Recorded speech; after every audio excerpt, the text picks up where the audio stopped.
She was the kind of young woman who lit up every room she entered. A gifted track and field athlete from Pullman, Washington. A communications major with a future so bright it seemed limitless. At just 21 years old, Lauren McCluskey had the world at her feet.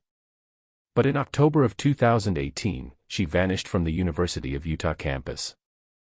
And when police finally reviewed the footage from security cameras, they uncovered a nightmare that would expose the catastrophic failures of the very system meant to protect her. This is the true story of a college girl who went missing.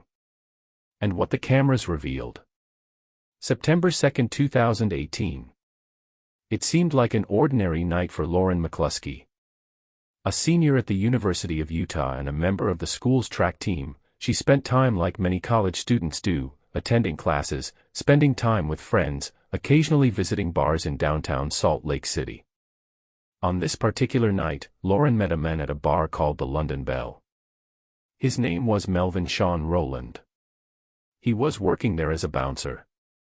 Rowland was charming. He was attentive. He seemed to be everything a young woman might want in a romantic partner. Lauren gave him her number, and the two began dating almost immediately. But what Lauren didn't know, couldn't possibly have known, was that the man she was falling for was living under an elaborate web of lies. Rowland had told Lauren he was 30 years old. He claimed to have a career, a future, a life. But his real name was Melvin Shawn Rowland, and he was 37 years old, nearly a decade older than Lauren believed. That was just the beginning of the deception. Because Melvin Rowland was also a registered sex offender.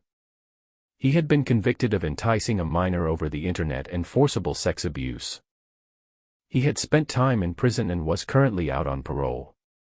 And Lauren had no idea. During the month they dated, Rowland became deeply embedded in Lauren's life. He visited her frequently at her dormitory, quickly building friendships with other students who lived in the residence hall. He even stayed overnight in her room. But there were warning signs. Lauren's friends began to notice changes in her.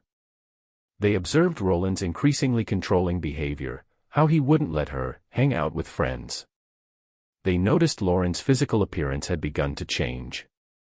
They became genuinely scared about his influence over her, especially the way he talked about guns. Some of Lauren's friends reported their concerns to university housing officials as early as September 30, 2018. They told staff they were frightened about Rowland's control over their friend and his talk about firearms. But that report, and others that followed in the coming days, never made it to campus police or the university's behavioral intervention team. Housing officials focused primarily on whether a policy violation had occurred, rather than the genuine danger Lauren was in. The concerns of Lauren's friends were dismissed. And the clock was ticking. In early October, Lauren traveled home to Pullman, Washington, for the University of Utah's fall break. It was during this time that something prompted her to dig deeper into the men she had been dating. Perhaps it was a gut feeling. Perhaps it was the subtle warnings from her friends. Whatever it was, Lauren began researching Rowland. And what she discovered would shatter everything she thought she knew. She found his real name. His actual age. And the horrifying truth about his criminal past. On October 9, 2018, Lauren returned to campus. She was determined to end things. She invited Rowland to her dorm room, confronted him with the information she had uncovered, and broke off their relationship. Rowland admitted to being a registered sex offender. He had little choice, given that Lauren now knew the truth, but he denied lying about his age. In what would later be described as a puzzling decision, Lauren allowed Rowland to spend the night in her room after their confrontation. The next morning, he borrowed her car to run errands. Rowland would later claim he returned the vehicle, leaving it at the parking lot at Rice-Eccles Stadium. But something was clearly wrong. On October 10, Lauren's mother, Jill McCluskey, called campus dispatch from Washington, very upset and worried, requesting a security escort to help Lauren retrieve her car from Rowland. A campus dispatcher contacted Lauren. At first, she declined assistance, saying Rowland was going to drop the vehicle at her apartment and she felt comfortable with him doing that. But later that evening, she called back. The car had been left at the stadium parking lot, far from her dorm. She needed a ride to get it. A security escort drove Lauren to pick up her vehicle. But critically, the university police were never informed of this interaction because the escort request wasn't entered into the same record management system they used. Lauren's mother had tried to protect her daughter, but the system failed to properly communicate the danger. On October 12, just 3 days after breaking up with Rowland, Lauren contacted University of Utah campus police for the first time. She had received suspicious text messages, supposedly from Rowland's friends. The messages claimed Rowland was dead and that it was her fault. They tried to convince her to come to a funeral. Lauren knew the claims were false because she'd seen Rowland active on social media. In fact, he was violating the terms of his parole just by having online accounts. Lauren told the police officer she didn't feel in immediate danger or threatened by the texts. She felt like Rowland's friends were trying to lure her into a trap for some reason. Without an explicit threat, the dispatcher told her there isn't much we can do. She was told to call back if the situation escalated. The very next day, October 13, Lauren contacted police again. This time, the messages were far more sinister. She had received demands for money. Thousands of dollars. In exchange for not releasing compromising photos of her, explicit images she had taken of herself. Lauren was scared and did not know what to do because she did not want her pictures to go online. So she sent $1,000 through the Venmo app to an account named Yuki Akiro. She was being extorted by the men she had briefly dated. And she was desperate for help.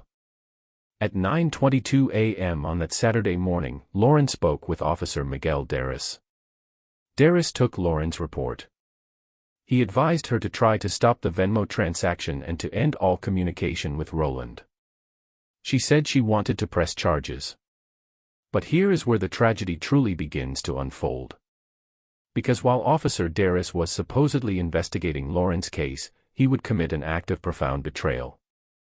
According to reports from the Salt Lake Tribune, Darris saved the explicit photos Lauren had provided as evidence onto his personal cell phone. And then he showed them to at least one other male officer. He bragged about being able to look at the images whenever he wanted. The people who were supposed to be protecting Lauren were exploiting her. Her mother, Jill, would later say, the people who were supposed to be helping and protecting Lauren were actually exploiting her. I wish that the officer had used his time to arrest the men who was committing crimes against Lauren. The university claims they were unaware of Darris's misconduct until the Tribune's investigation in 2019, and by then, Darris had resigned and was working for the Logan Police Department. But the damage was already done. Over the following days, Lauren continued to reach out to authorities. She contacted the Salt Lake City Police Department dispatch, hoping to speed things up with university police. She received another call from Rowland on October 16. She recognized his voice, ended the conversation, and reported it. A detective was assigned to her case, Detective Kayla Daloff. But Daloff was working on other investigations. She told Lauren she wouldn't be back at work until October 23. That would turn out to be the day after Lauren's murder. Between October 19 and 22, campus security cameras captured Melvin Rowland at various locations around the university, apparently searching for Lauren. He was stalking her. During this time, Lauren continued to receive threatening messages. One told her to go kill yourself. Another asked where her car key was because her vehicle was at the stadium. Another told her she was famous and linked to Rowland's criminal history. And then came a chilling text on October 22. Lauren received a message from a number claiming to be Deputy Chief Rick McLeanon, asking her to come to the police station. It was a trap. University police now believe the message came from Rowland himself, using a spoofed number, with the specific intent of getting Lauren to leave her dorm room. Lauren emailed this information to Detective Daloff at approximately 12:35 p.m. Officer Darris also spoke to Lauren about the text. But he never reported her concerns to his superiors. Lauren did not go to the police station. But she couldn't stay in her dorm forever. She had a night class to attend. Monday, October 22, 2018. 8:20 p.m. Lauren McCluskey was walking back to her dorm from class. She was on the phone with her mother, Jill. It was a normal call, mother and daughter connecting, talking about life. But Melvin Rowland had been waiting. He had spent the afternoon in the residence hall, mingling with some of Lauren's friends, waiting for the right moment. Now, in the parking lot outside her dorm, he confronted her. Jill McCluskey heard her daughter scream. She heard the phone drop to the ground. And then, nothing. The cameras captured what happened next. Rowland grabbed Lauren in the parking lot, forcing her to drop her phone and belongings. He dragged her to a different spot in the lot, where a car he had driven to campus was waiting. He forced her into the back seat. Once she was inside the car, Rowland shot Lauren multiple times. 21 years old. A promising student. A daughter, a friend, an athlete. Her life ended in the back seat of a car in her own dormitory parking lot. At 8:23 p.m., just 3 minutes after the attack, Lauren's father, Matt McCluskey, called campus police dispatch from Washington. He relayed what Jill had heard on the phone and begged officers to respond. At 8:32 p.m., police arrived at the parking lot. They found Lauren's scattered belongings. They began searching her dorm, the surrounding area, and the parking lot. At 8:38 p.m., security footage showed Rowland being picked up by an acquaintance, leaving the campus. His murderous rage was satisfied. Now, he needed to escape. What Melvin Rowland did next would sicken even hardened investigators. He called a woman he had met on a dating site and asked her to pick him up. To this woman, Rowland seemed perfectly normal.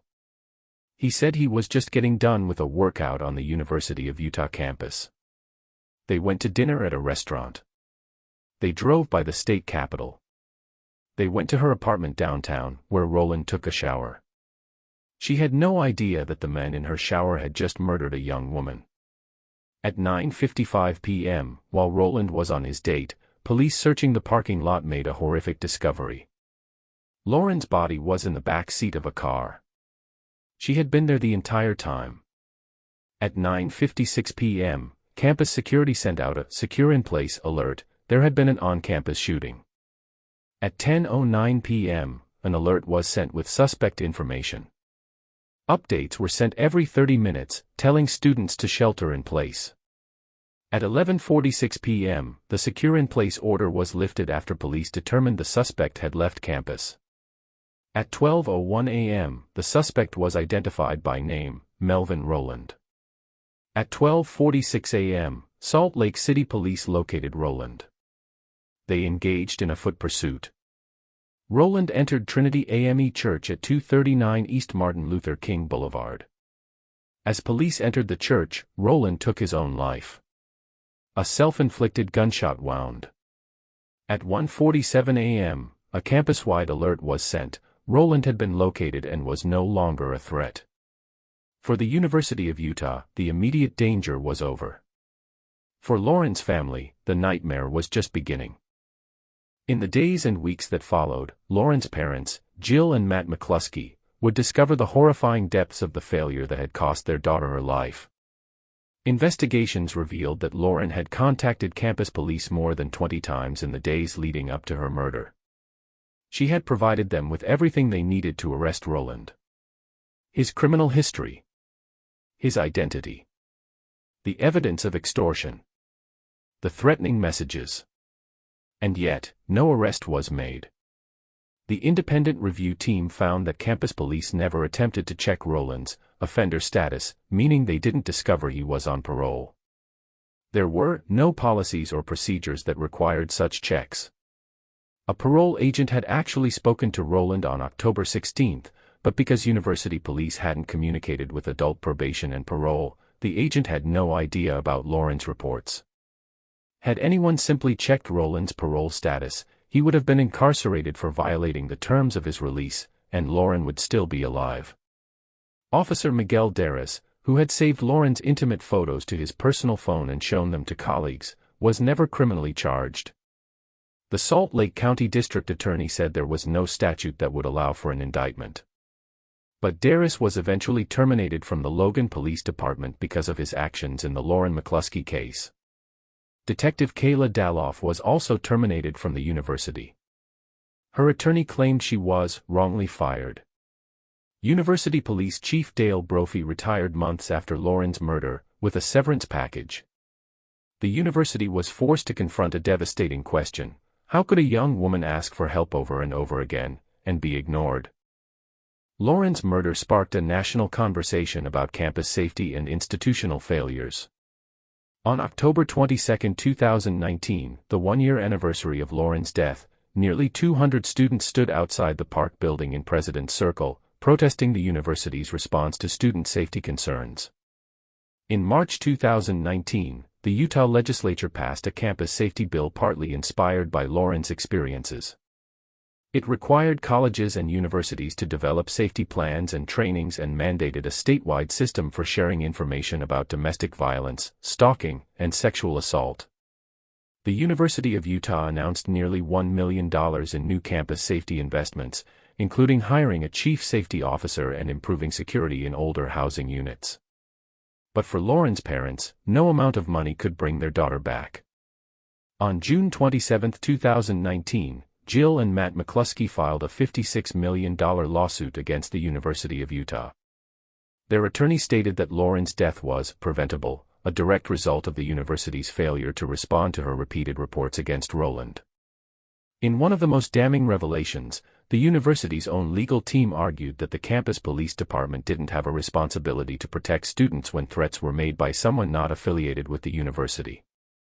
The McCluskey family's lawsuit was eventually settled for $13.5 million on October 22, 2020, exactly 2 years after Lauren's murder. But there is another chapter to this story. One that Lauren's mother, Jill, continues to uncover. It was later revealed that Melvin Rowland had confessed to his supervisor at his job, a call center run by General Dynamics, that he was extorting Lauren. He admitted that he had gotten into some trouble, that he'd lied about his age, that he'd sent messages demanding money in exchange for not releasing nude photos, and that Lauren had sent him $1,000 through Venmo. Rowland told his supervisor he was very panicked about going back to jail. He could see, because he had access to Lauren's email, that she had reported him to campus police. The supervisor knew Rowland was a convicted sex offender out on parole. She knew he had committed a serious crime. And instead of reporting him to the police or to his parole agent, she allowed him to take a leave of absence. That leave of absence began on October 15, 2018. Just 7 days before Rowland would use his newfound free time to stalk, abduct, and murder Lauren McCluskey. The supervisor later told police Rowland had said he didn't want to go back to jail and he knew he couldn't run forever. She knew he was a danger. She let him walk away. And a week later, Lauren was dead. Jill McCluskey told DailyMail.com, "I was shocked and saddened that the supervisor didn't care about the victim. There was another person who could have prevented Lauren's murder if they had done the right thing. They knew Rowland was on parole. They could have reported him to the parole officer who would have incarcerated him. The company hired a criminal defense attorney within hours of Lauren's death. The supervisor and 2 co-workers were interviewed by police at the attorney's office. One co-worker refused to let police download his phone, the very phone Rowland used in the extortion scheme, and was never charged. The systems failed Lauren at every level. The police who ignored her. The university that didn't protect her. The employer that knew of the danger and did nothing.